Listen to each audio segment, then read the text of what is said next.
Perhaps you have wondered at some point, why do you feel stuck, even when you're doing all the right things? You meditate, you read, you reflect, you try to let go, and yet nothing actually moves. There's still tension in your chest, a voice that whispers, you're behind, a pressure to fix yourself, to be better, to finally get it right. But what if that's the trap? What if the more you try to escape your ego, the tighter its grip becomes? Alan Watts believed something radical, that our endless self-improvement, our striving to become more spiritual, more present, more real, is often just the ego playing dress-up, a performance, a loop, a self-made prison disguised as freedom. And unless you see it for what it is, you'll spend your whole life trying to wake up without realizing you were never asleep. There's a feeling that creeps in when the world slows down, when you've done everything you were supposed to do. You've read the books, you've set the goals, you've fixed your habits, you've become self-aware, and yet something still feels wrong, like you're stuck, not in traffic, not in a dead-end job, but in yourself, caught in a loop, a tight, invisible loop you can't seem to escape. No matter how much you try to grow, Alan Watts believed that loop had a name, and it wasn't trauma, it wasn't failure, it wasn't even society, it was the ego. But not the ego like Freud imagined, a mediator between chaos and order. And not the ego like the self-help books talk about, something to conquer or transcend. Watts saw the ego as an illusion pretending to be real, a character we mistake for the actor, a voice in our head we begin to obey, as if it were the director of our life.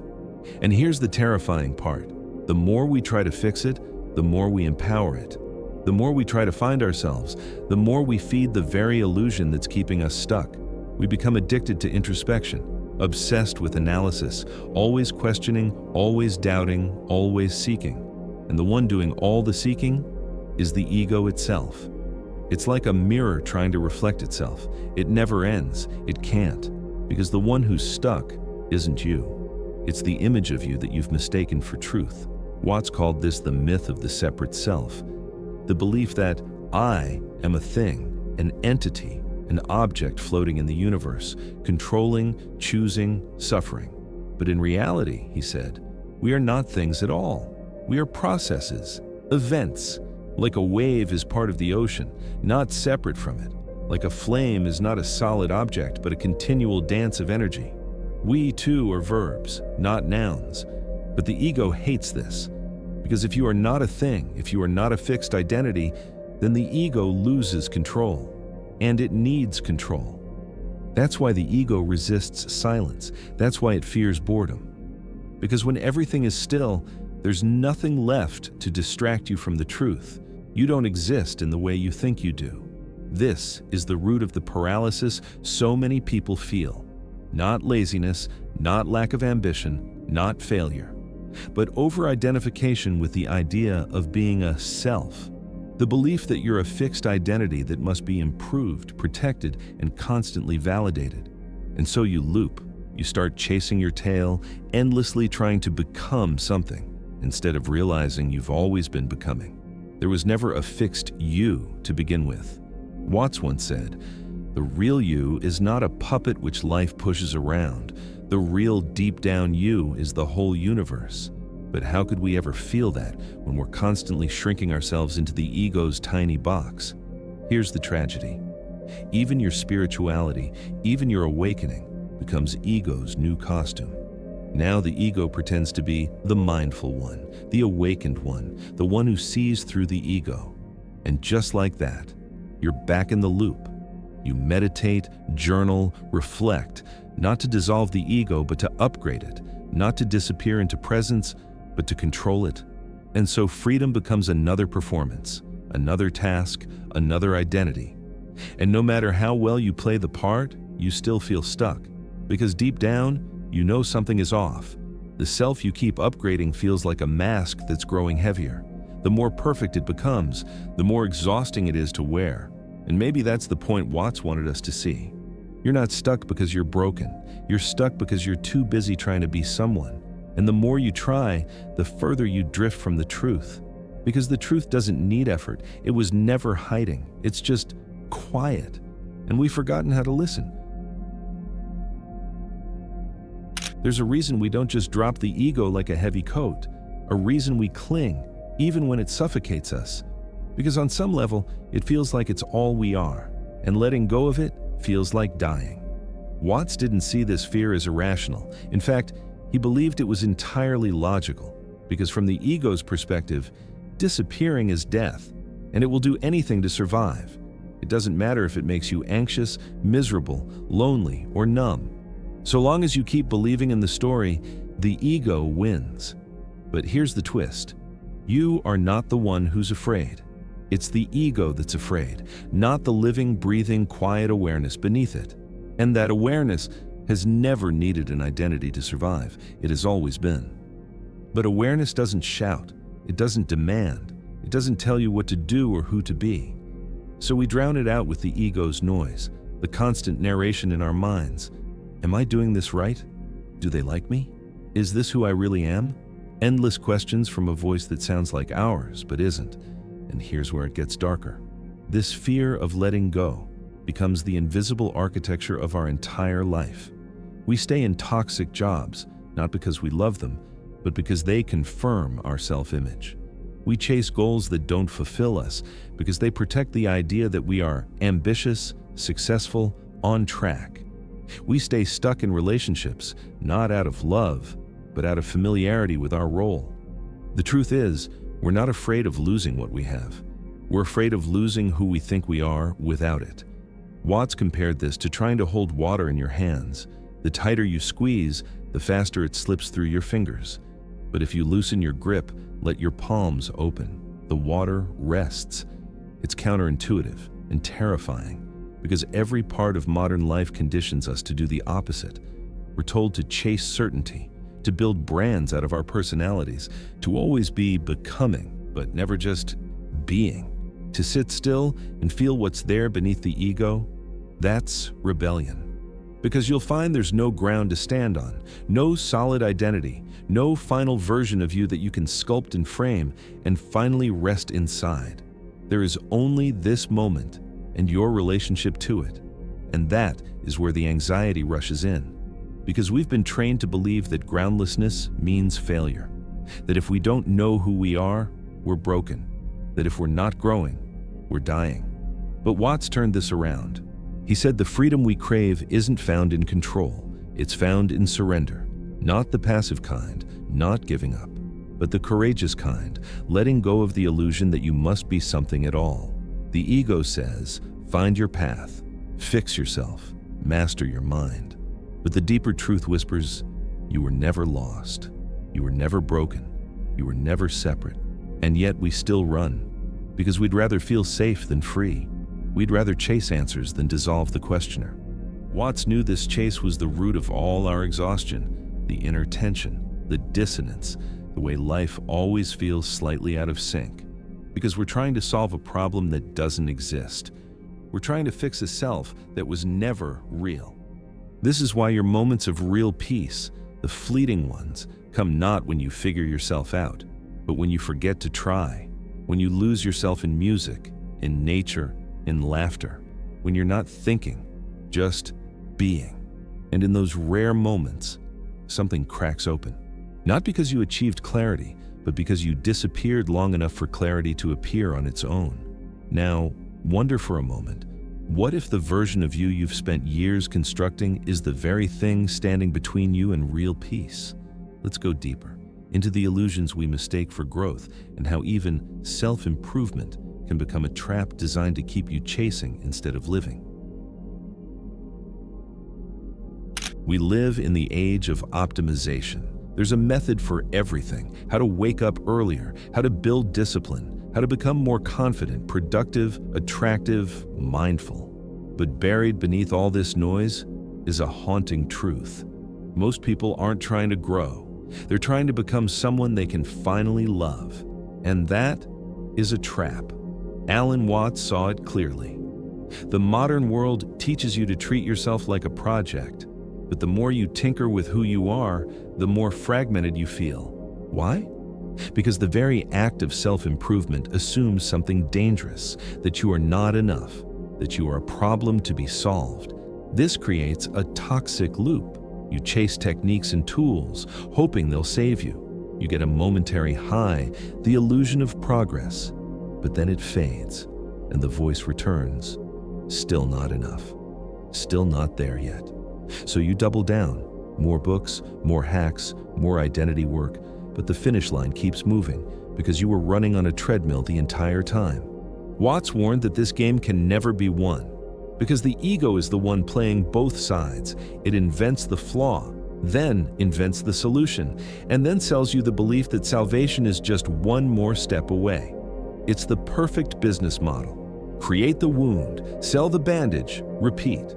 And so your growth becomes an elaborate form of self-rejection, a sophisticated way of saying, I am not lovable unless I become someone else. But real change doesn't come from rejection.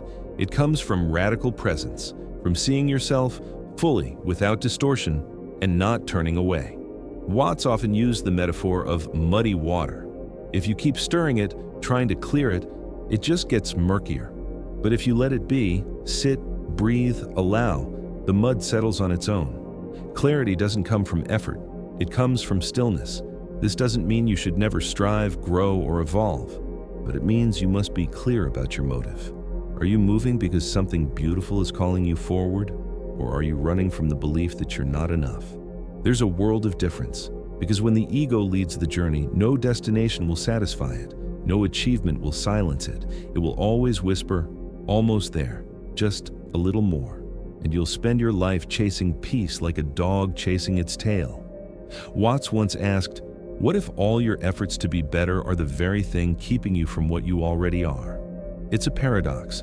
The more you seek, the more you reinforce that something is missing. But the moment you stop searching and look, you find that what you were chasing has always been here. You are not a puzzle. You are not a construction project. You are a wave on the ocean, not separate, but part of the whole. And here's the painful truth. Many people don't want peace. They want control. They want to conquer their anxiety. They want to fix their mind. They want to dominate their impulses because that makes them feel powerful. But peace isn't something you dominate. It's something you surrender to. And that surrender, that moment where you stop trying to be someone, that's where you finally touch your real self. Not the self the ego created, not the story, but the awareness, watching it all, timeless, unshaken, quietly waiting beneath the noise. This is what Watts meant when he said the ego is like a mirage. It looks solid from afar, but when you move toward it, it disappears. And what remains isn't empty, it's full of presence, aliveness, clarity. But the ego doesn't want that, because in that silence, it vanishes, and so it fights. It tells you stories, that you need to find yourself, that you need to build your brand, that your value is in your achievements, your appearance, your control. But maybe the most radical thing you can do is stop trying to become and just be. Now consider this.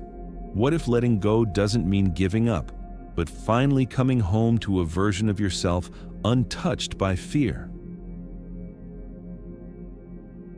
You weren't born with an ego. That voice in your head, the one that judges and compares, that fears failure and chases approval, it wasn't there when you entered this world. As a child, you laughed without knowing why. You cried without shame. You touched the world as it was, without the filters of interpretation or meaning. You didn't know what it meant to be somebody. You simply were. But slowly, something changed. You began to hear your name. You were told you were a good boy, a bad girl, a smart kid, a problem child. You learned which behaviors brought praise and which brought silence. You learned to compare yourself to siblings, to classmates, to the image your parents had of you. And somewhere along the way, without even realizing it, you began to construct a sense of self, not from your own being, but from the reflections you saw in others. Alan Watts believed this was the root of suffering.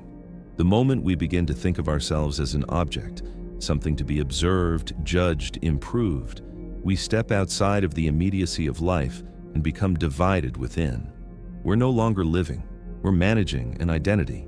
The real you Watts said, is not a puppet which life pushes around. The real you is the whole universe experiencing itself. But the ego doesn't want to be the universe. It wants to be special. It wants to be seen.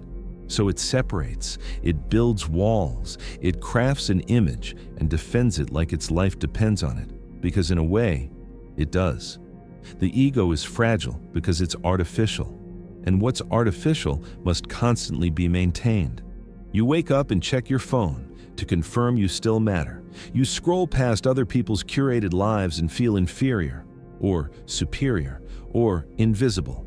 All the while, your nervous system tightens because the ego is playing a game of survival, not of the body, but of the self-image. Watts called this the disease of the West, a civilization obsessed with identity. We are trained from birth to be someone, to have a clear narrative, to market ourselves like brands. But all this does is intensify the illusion. It reinforces the belief that your value comes from how well you perform the role of you. And yet, deep down, there's a quiet rebellion happening. That's why you feel stuck. Not because you failed to live up to your image, but because you're tired of living as your image. The ego was born from fear, the fear of being unworthy, the fear of being rejected, the fear of disappearing. But the ego cannot heal the fear it was built to avoid. It can only distract from it, with more doing, more noise, more masks. That's why Alan Watts insisted that awakening is not about adding anything to yourself. It's not about becoming more spiritual, more successful, more emotionally intelligent. It's about remembering what you were before the ego arrived, before the world told you who to be. He used the metaphor of a mirror. You are the Big Bang, the original force of the universe, coming on as whoever you are, just as a wave is something the whole ocean is doing. When you realize this, the illusion collapses. The ego isn't destroyed. It simply falls into perspective. It becomes a useful tool, not a tyrant. You no longer need to defend a fictional self because you've tasted something deeper, the living presence beneath the mask. But here's the catch. You can't try to get there. Because trying is what the ego does. The more desperately you seek authenticity, the more you reinforce the belief that you're inauthentic. It's like running in circles to escape the loop. So what do? Nothing. You begin to notice, to watch, to become aware of when you slip into the old pattern, the performance, the comparison, the narrative. You don't fight it. You don't shame it. You simply see it. And in that seeing, there is freedom. Not the dramatic, explosive freedom we see in movies, but the subtle, quiet freedom that comes when you stop clinging. When you allow the moment to be what it is, when you stop needing to explain yourself, justify yourself, fix yourself. This is what Watts meant when he said, "Muddy water is best cleared by leaving it alone." You don't need to purify yourself to be free. You don't need to find your true identity. You only need to see through the game. And the moment you do, you're no longer stuck. You're no longer seeking. You're simply here. And being here is everything. Now it's time to face the painful truth. You were taught that becoming your best self is the key to happiness. But what if this very obsession is keeping you from ever being whole? There is a moment in every journey when the seeker realizes the truth they've been chasing can't be found, because it was never missing. You've looked for meaning in the mirror of ambition. You've tried to fix yourself, improve yourself, justify yourself. You've built an identity layer by layer, a mask crafted from memories, expectations, fears, and borrowed dreams. And still, something feels off, like you're pretending, like you're almost living, but not quite. Alan Watts understood this tension. He saw it in the West's obsession with progress, success, even spiritual growth. The belief that we are broken and must be repaired. That the real self is somewhere out there, waiting to be found, built, or earned. But here's the paradox. The moment you begin to search for yourself, you've already abandoned who you are. Because who you are is not an object, not a fixed idea, not a noun. It's a verb, a happening, a flowing, breathing, burning now. Watts once said, "Trying to define yourself is like trying to bite your own teeth." You can't grasp the self because the self is the one doing the grasping. The moment you say, "I am this," you've already reduced something infinite to a concept. You've taken life, wild, chaotic, unspeakably vast, and shoved it into a story. And this, Watts argued, is the root of modern suffering. We don't live life. We represent it to ourselves, constantly judging, evaluating, labeling. The ego becomes the middleman, and existence becomes secondhand. But here's the secret. The reason you feel stuck isn't because there's something wrong with you. It's because you're finally reaching the edge of the illusion. The story is breaking down. The mask is cracking. And something real is trying to break through. It doesn't feel comfortable. It feels like a death. And in many ways, it is. The death of the self-image. The death of control. The death of the endless quest to become someone. Because the truth, Watts whispered, is that you were never someone to begin with. You are not a role, not a job, not a gender, a nationality, a philosophy, a belief system. You are the dance, the happening, the moment. And when you let go of becoming, you arrive. Not in some blissful paradise, not in a state of permanent peace, but in the rawness of life as it is. The ache, the joy, the confusion, the breath. You become real again. Not by effort, but by surrender. Watts compared it to music. You don't listen to a symphony to get to the final note. You dance with it. You become it. And the tragedy of modern man is that he's turned life into a race when it was always meant to be a song. Letting go doesn't mean giving up. It doesn't mean renouncing the world, abandoning your goals, or living passively. It means seeing clearly, acting without illusion, feeling without clinging, living without pretending. You no longer need to be someone. You no longer need to be enough. You just are, and that's more than enough. Because the real you isn't hiding behind the ego. It's the awareness of it, the spaciousness in which every thought, feeling, fear, and dream arises and fades. You are the space, not the content. Watts often laughed at the seriousness with which people approach self-discovery, the way they contort themselves into spiritual poses, read endless books, follow endless systems, as if the truth were a destination. But his laughter wasn't cruel. It was compassionate. He was laughing at the cosmic joke that we are all running in circles to find something that was never missing. You are an aperture through which the universe is looking at and exploring itself. You are not separate from life. You are life. The moment you stop chasing a better version of yourself, you step into the mystery of being, not as a theory, but as a lived reality. It begins with silence, with noticing, with allowing the moment to be enough. You sit with the discomfort. You feel the tightness. You stop distracting yourself from yourself. And slowly the noise quiets. The mask slips. The need to prove anything dissolves. And what remains is presence. Not the kind you perform for others, not a state you can hold or explain, but a quiet intimacy with the now, a being with, a radical okayness that has nothing to do with self-esteem and everything to do with awakening. This is what freedom feels like. Not control, not certainty, but the willingness to be here completely, without needing the moment to be different, without needing yourself to be different. You return to the place you never truly left, the raw aliveness of this breath, this feeling, this heartbeat. You become simple again, not stupid, not naive, but uncluttered, whole. And yes, the ego will return. It always does. It will try to reclaim the wheel, rebuild the image, reassert the narrative. That's okay. Let it play, but don't take it seriously. Smile at it, watch it, and let it go.